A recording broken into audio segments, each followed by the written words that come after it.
बहरे बैठल रोवई बेटी के बाबा, अरे माई अंगनवा के बिचरे ललनवा, अरे माई अंगनवा के बिचरे ललनवा।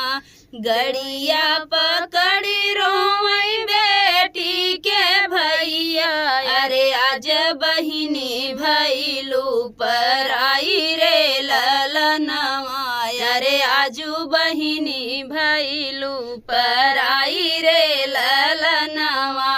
जावऊ न भैया मम्मी के समझावऊ, अरे बाबा के लिहा संभाल रे ललनवा, अरे बाबा के लिहा संभाली रे ललनवा।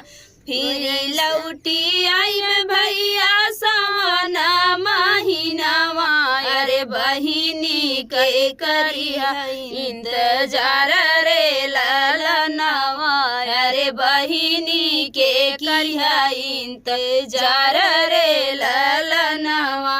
लिहले जन्म भैया दोनों एक कोखिया, अरे कैसन विधाता लिखे भाग्य रे ललनवा, अरे कैसन विधाता लिखे भाग्य रे ललनवा। बाबा जे तोहके दिहले घरवा दुआरवा, अरे हमके जदी हले निकाल रे ललनवा, अरे हमके जदी हले निकाली रे ललनवा।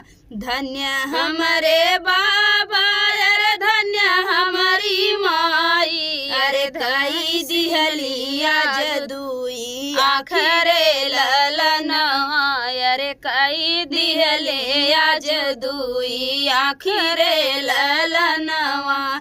जेही दिन बहिनी हो तोहरा जन्म भैर, वही दिन भैलू पर आई रे ललनवा, अरे वही दिन भैलू पर आई रे ललनवा।